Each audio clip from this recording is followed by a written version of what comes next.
जय हिंद साथियों, मैं आपका फ्रेंड विजय अपने YouTube channel IT technical power stream पर आपका स्वागत हूँ। फ्रेंड्स, आज की क्लास में हमने जो प्रीवियस क्वेश्चन देखे थे उसकी सीरीज को हम आगे बढ़ाएंगे। जो भी फ्रेंड्स हमारे चैनल से नए जुड़े हैं उनसे रिक्वेस्ट हमारे चैनल को सब्सक्राइब जरूर करें। दोस्तों, हमारी जो क्लास चल रही है वो क्वेश्चन सीरीज की चल रही है। इसमें दोस्तों आपको कंटेंट जो मिल रहा है एकदम अपडेटेड लेवल का मिल रहा है। इसमें हम 2022 से लेकर 2023 तक जितने भी प्रीवियस एग्जामिनेशन हुए उन सभी के क्वेश्चनों को, इम्पोर्टेंट क्वेश्चनों को हम इन क्वेश्चन सीरीज में देख रहे हैं। सभी क्वेश्चन सीरीज को मैंने काफी मेहनत से बनाए हैं और काफी रिसर्च से बनाए हैं, क्योंकि सारी पीडीएफ मैंने कलेक्ट करके उसमें जो अच्छे अच्छे क्वेश्चन थे वो मैंने सारे इस पीडीएफ में डाले हैं। तो ये क्वेश्चन सीरीज आपके एग्जाम के लिए काफी हेल्पफुल होंगी। तो जो भी फ्रेंड्स हमारे चैनल से नहीं जुड़े हैं वो भी हमारे चैनल को सब्सक्राइब जरूर करें। तो दोस्तों, वीडियो को हम स्टार्ट करते हैं। यदि एक श्रृंखला क्षेत्र एम्पियर एक योगी गांव जनरेटर जो है हमारा, ठीक है, यहाँ पर क्या बात हो रही है, यदि एक श्रृंखला क्षेत्र एम्पियर एक योगी गांव जनरेटर में बदल जाता है तो रेटेड लोड वोल्टेज ऐसा होता है, यह वोल्टेज नो लोड वोल्टेज से अधिक होता है, तो जनरेटर कौन सा है। यहाँ पर दोस्तों हमारे को योगी गांव का मतलब क्या होता है, यहाँ पर हम बात करें कम्युलेटेड कंपाउंड जनरेटर की बात हो रही है। किसकी बात हो रही है? कम्युलेटेड कंपाउंड जनरेटर की बात हो रही है, ठीक है ना। तो इसमें रेटेड लोड वोल्टेज की बात हो रही है। यहाँ पर सीधा ये कहना जाता है कि वोल्टेज जो है रेटेड नो लोड वोल्टेज से अधिक है, तो जनरेटर कौन सा टाइप होगा। हमको पता है कि जो ओवर कंपाउंड जनरेटर होता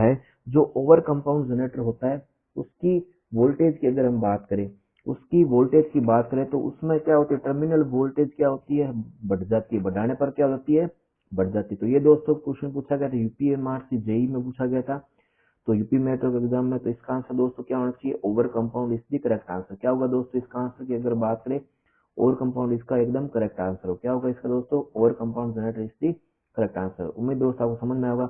यहाँ पर दोस्तों कम्युलेटिव कंपाउंड जनरेटर की बात हो रही है। यहाँ पर वोल्टेज जो नो लोड वोल्टेज से अधिक की बात हो रही है, ठीक है। तो इसका आंसर क्या होगा, over compound is the correct answer.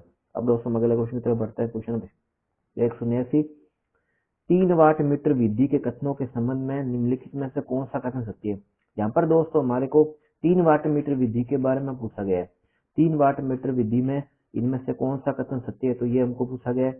तो कौन सा कथन सत्य होगा। कथन 1, एक एकल वाट मीटर 3 चरण में औसत शक्ति को भी माप सकता है। वह प्रणाली जो संतुलित है ताकि P1 बराबर P2 बराबर P3, ठीक है। तो ये बात हो रही है P1 बराबर P2 बराबर P3।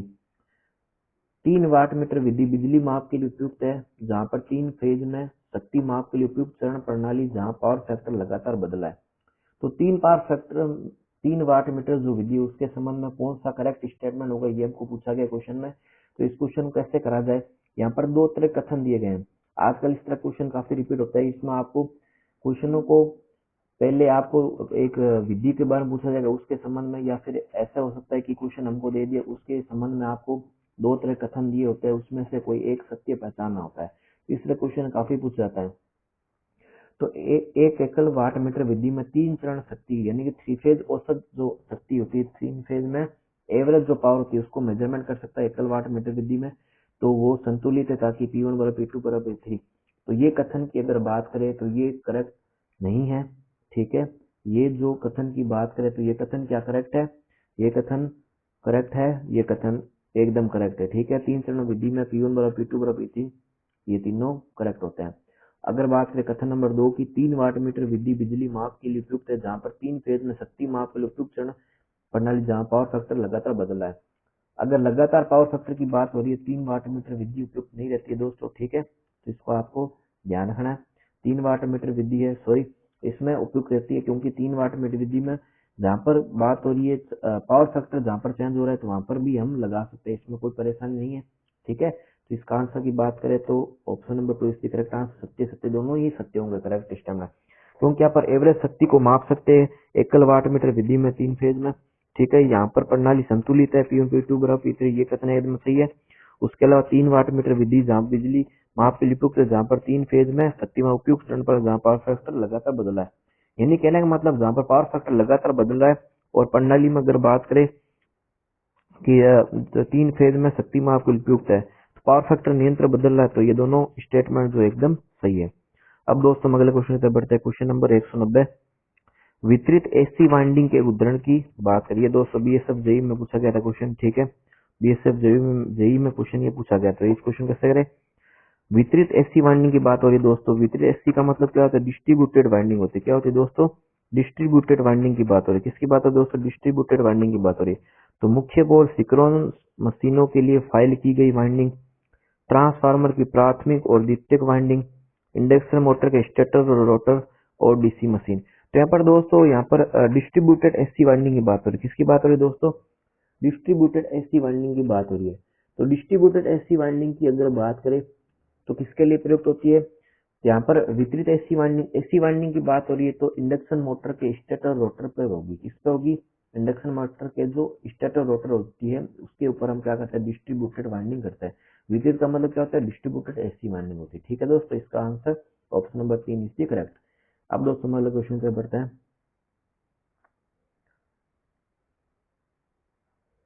निम्नलिखित में से कौन सा कथन एसी के लिए सही है, ये हमको बताना है। कौन सा कथन एसी के लिए सही होता है, पावर फैक्टर का मान हमेशा 1 होता है, एक तार के साथ स्थिर चुंबकत्व से उत्पन्न प्रतिबाधा इसका निष्क्रिय पैरामीटर है, धारा का परिमाण स्थिर होता है। दोस्तों अगर आपको हमारे क्वेश्चन सीरीज पसंद आई तो चैनल को सब्सक्राइब जरूर कीजिएगा और वीडियो को अधिक से अधिक शेयर भी जरूर कीजिएगा। दोस्तों क्वेश्चन सीरीज काफी मेहनत से बनाई गई है, तो आप थोड़ा सपोर्ट जरूर कीजिएगा, ठीक है। तो इसमें कौन सा कथन सही है तो ये हमको बताना है।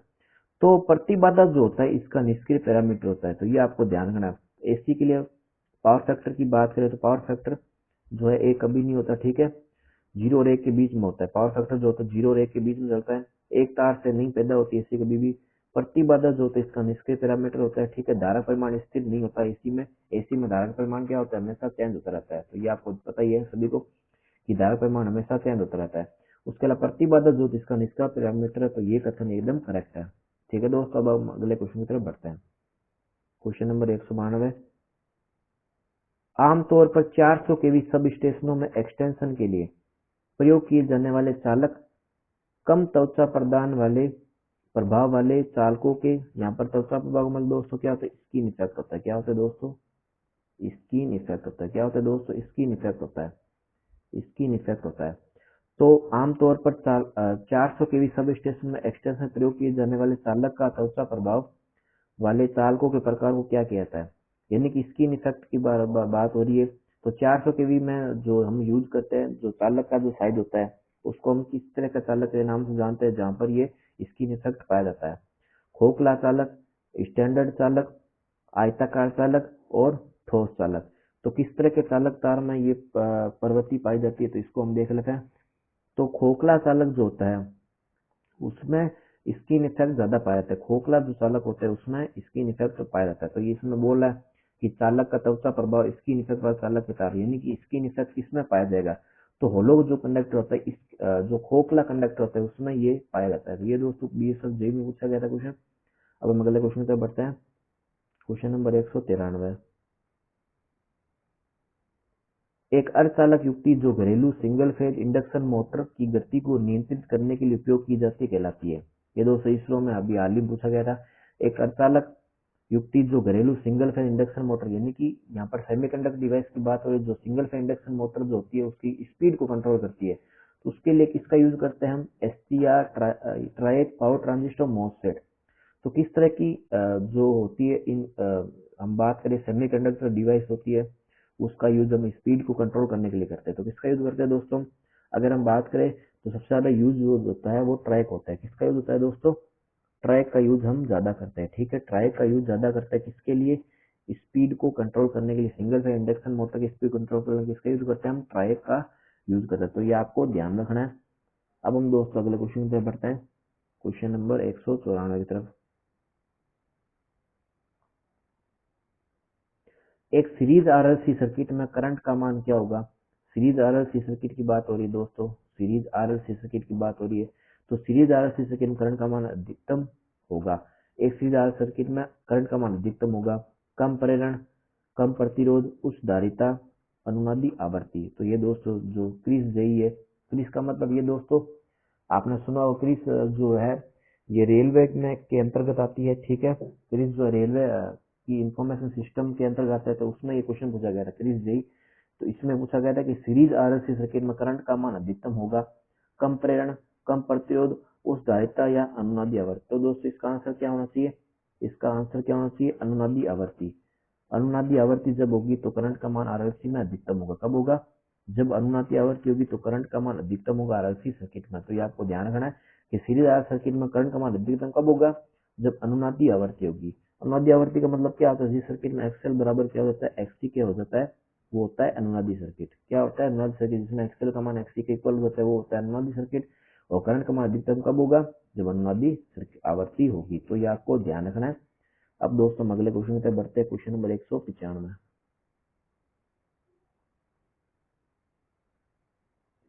जिस स्विच में एक टर्मिनल को इनपुट के रूप में तथा अन्य दो को आउटपुट के रूप में नियोजित किया जाता है उससे क्या कहा जाता है? ये दोस्तों एचपीसीएल में पूछा गया था। एचपीसीएल का जो टेक्नीशियन का एग्जाम हुआ था उसमें पूछा गया था। तो जिस स्विच में एक टर्मिनल को इनपुट के रूप में तथा अन्य दो को आउटपुट के रूप में नियोजित किया जाता है उसे क्या कहते हैं? तो ये आपको बताना है। स्विच के बारे में दोस्तों पूछा जा रहा है, एकदम इजी क्वेश्चन है, तो ये सभी को पता होना चाहिए। तो ये स्विच जो होता है वो किसको हम क्या बोलते हैं? एसपीडीटी। एसपीडीटी का मतलब क्या होता है? यहाँ पर आप समझ लीजिए, एसपीडीटी का मतलब क्या होता है? इसको हम बोलते हैं two way switch. Two way switch में क्या होता है? आपको पता है कि 3 टर्मिनल होता है, ठीक है। तो एक टर्मिनल को इनपुट के रूप में, अन्य दो को क्या करते हैं? आउटपुट के रूप में हम क्या करते हैं? नियोजित करते हैं। उसको हम क्या बोलते हैं दोस्तों? एसपीडीटी बोलते हैं। एसपीएसटी का मतलब क्या होता है? जिसमें दो ही स्विच होते हैं, जिसको हम क्या बोलते हैं? एसपीएसटी बोलते हैं। दो टर्मिनल होते हैं, ठीक है। तो एसपीएसटी जिसमें 2 टर्मिनल होते हैं और एसपीडीटी जिसमें 3 टर्मिनल होते हैं उसको हम कहते हैं। तो यहाँ पर 3 टर्मिनल वाले की बात हो रही है, आउटपुट नियोजित करते हैं। ये दोस्तों एसपीसीएल पूछा गया, इसका आंसर क्या होगा? एसपीडीटी इज द करेक्ट आंसर। अब दोस्तों अगले क्वेश्चन पे बढ़ते हैं, क्वेश्चन नंबर 196। बकोल्स रिले और महो रिले। बकोल्स रिले का यूज दोस्तों हम सबसे ज्यादा किसमें करते हैं? ट्रांसफार्मर करता है। ये पूछा जा रहा है, एचपीसीएल में भी ये क्वेश्चन पूछा गया। तो बकोल्स रिले और महो रिले आवश्यक किसके लिए होती है? किसकी सुरक्षा के लिए आवश्यक होती है? बकोल्स रिले और महो रिले किसकी सुरक्षा के लिए आवश्यकता होती है? अल्टरनेटर और मोटर, ट्रांसफार्मर और ट्रांसमिशन लाइन, बस बार और रेडियल डिस्ट्रीब्यूशन, फीडर और टरबाइन। दोस्तों अगर आपको इस तरह के क्वेश्चन जब पूछा जाए, अगर आपको इसमें अगर एक भी पता है तो आप आंसर को कर सकते हो, ठीक है। हमको पता है कि बकोल रिले का यूज किसमें करते हैं? ट्रांसफार्मर में करते हैं, तो ये एकदम आंसर हम सही कर सकते हैं। वैसे महो रिले जो होती है उसका यूज हम किसमें करते हैं? ट्रांसमिशन लाइनों में करते हैं। ये आपको ध्यान रखना है। महो जो रिले होती है, महो जो रिले होती है उसका यूज हम किसमें करते हैं? ट्रांसमिशन लाइन में अधिकतम करते हैं। तो ये आपको ध्यान रखना है कि ट्रांसमिशन लाइन में हम किसका यूज करते हैं? महो रिले का यूज करते हैं। महो रिले का यूज ट्रांसमिशन लाइन में यूज करते हैं। और बकोल रिले जो होती है उसका यूज हम ट्रांसफार्मर में करते हैं। अब हम अगले क्वेश्चन पे बढ़ते हैं। किसी उत्सर्जित लैंप की औसत गोलाकार केंद्रीय शक्ति एमएससीपी क्या होगी यदि वह 2200 ल्यूमेन का उत्सर्जन करता हो? तो ये दोस्तों इसमें हमको क्या पूछी गई? औसत गोलाकार केंद्रीय शक्ति यानी एमएससीपी पूछी गई। तो इसको हम कैसे निकालेंगे? अब हम दोस्तों इस क्वेश्चन कैसे करेंगे इसको हम देख लेते हैं, ठीक है। तो किसी उत्सर्जित लैंप की औसत गोलाकार केंद्रीय शक्ति की हमको वैल्यू पूछ रखी है, ठीक है। तो इसको हम कैसे निकालेंगे? तो किसी उत्सर्जित लैंप की औसत गोलाकार केंद्रीय शक्ति एमएससीपी क्या होगी यदि वह 2200 ल्यूमेन का उत्सर्जन करता हो? तो इसका आंसर दोस्तों क्या होगा इसको हम देख लेते हैं। तो इसका आंसर क्या होना चाहिए? तो किसी उत्सर्जित लैंप की औसत गोलाकार केंद्रीय शक्ति एमएससीपी क्या होगी यदि वह 2200 ल्यूमेन का उत्सर्जन करती है? इसमें दोस्तों हमको एक फॉर्मूला पता है, ये हमको ध्यान रखना है कि औसत गोला केंद्रीय शक्ति यानी एमएससीपी जब पूछे तो एमएससीपी निकालने का तरीका क्या होता है इसको हम देख लेते हैं। एमएससीपी कैसे निकलती है तो इसको हम देखते हैं। तो एमएससीपी निकालने का एक आसान तरीका ये है कि एमएससीपी क्या होती है? एमएससीपी इज इक्वल टू कुल फ्लक्स बट्टे में 4 पाई होता है। क्या होता है? कुल फ्लक्स बट्टे में 4 पाई। ये हमको फॉर्मूला ध्यान रखना है। कुल फ्लक्स बट्टे में 4 पाई ये फॉर्मूला होता है, ये हमको ध्यान रखना है। कुल फ्लक्स बट्टे 4 पाई। अब हम यहाँ पर हमको क्या करना है? सीधा सा हमको ये ध्यान रखना है कुल फ्लक्स की वैल्यू हमको कितनी दी है? कुल फ्लक्स हमको दी है 2200 और 4 पाई की वैल्यू हमको कितनी दी है? 4 इंटू पाई की वैल्यू कितनी थी? 22/7। तो यहाँ 22/7 लिख लेंगे ताकि आसानी से कट पाए। 3.14 नहीं लेंगे, 3.4 लेंगे तो पॉइंटों में आएगा, फिर भी लगभग आंसर मिल जाएगा आपका। 22/7 लेंगे तो आपकी संख्या आसानी से कट जाएगी। तो जब इसको हम काटेंगे तो हमारे 100 बार कटेगा। 100 इंटू 7 यानी 700/4। जब आप डिवाइड करेंगे 700/4 जब डिवाइड करेंगे तो आपके पास कितना आंसर आएगा, 175 इज दी करेक्ट आंसर। उम्मीद है आपको क्वेश्चन अच्छे से दोस्तों समझ में आया होगा।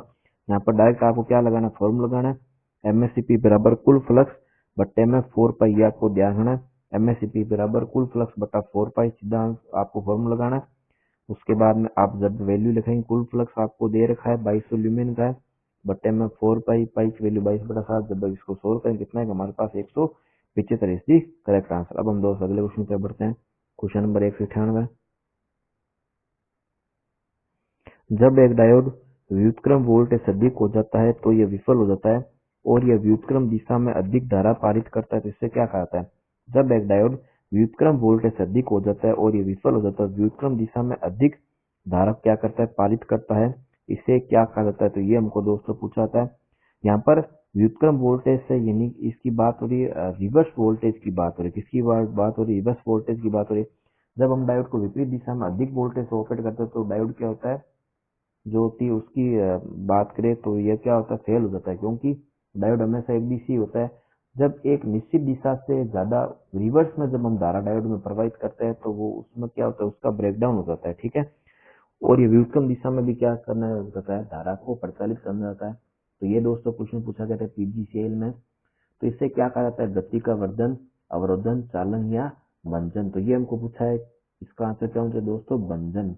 भंजन को दोस्तों हम क्या बोलते हैं, भंजन की बात करें तो भंजन को हम क्या बोलते हैं, भंजन को हम बोलते हैं, भंजन को हम बोल सकते हैं ब्रेकडाउन। क्या बोलते हैं दोस्तों, ब्रेकडाउन भी बोलते हैं इसको। क्या बोलते हैं, ब्रेक डाउन। क्या बोलते हैं दोस्तों, इसको हम ब्रेकडाउन बोलते हैं। तो जब हम डायोड को विपरीत दिशा में चलाते हैं तो इसका क्या होता है, ब्रेकडाउन हो जाता है, ठीक है।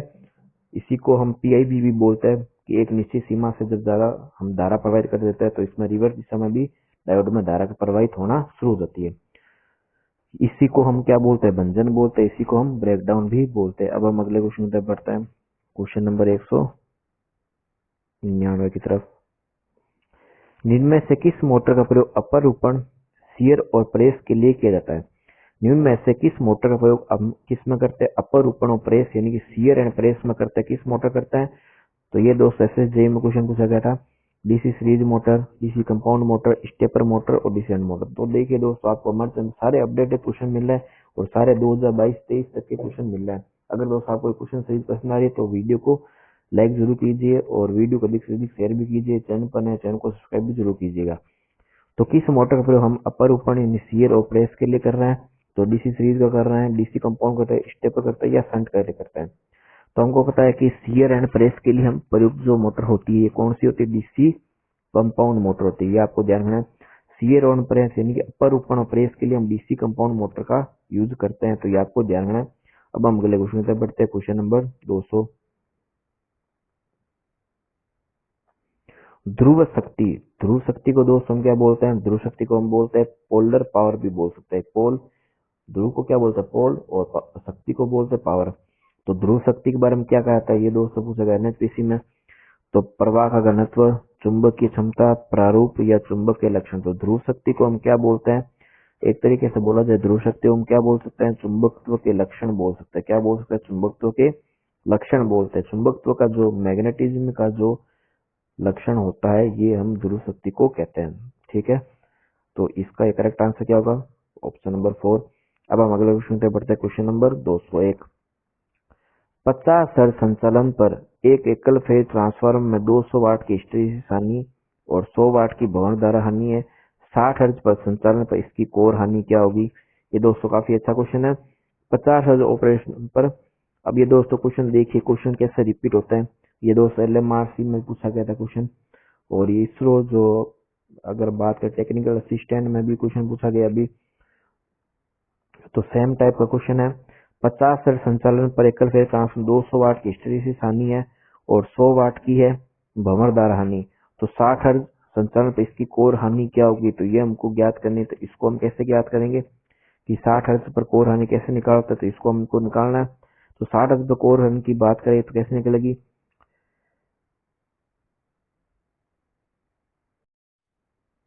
तो दोस्तों इस क्वेश्चन को हम कैसे करेंगे, 50 हर्ट्ज जो ऑपरेशन है, 50 हर्ट्ज पर हमको 200 वाट की हिस्टैरिसीस हानि दी है और 100 वाट की एडी करंट आने दी। 60 हर्ट्ज पर कोर हानि क्या होगा दोस्तों, कैसे निकालेंगे इसको।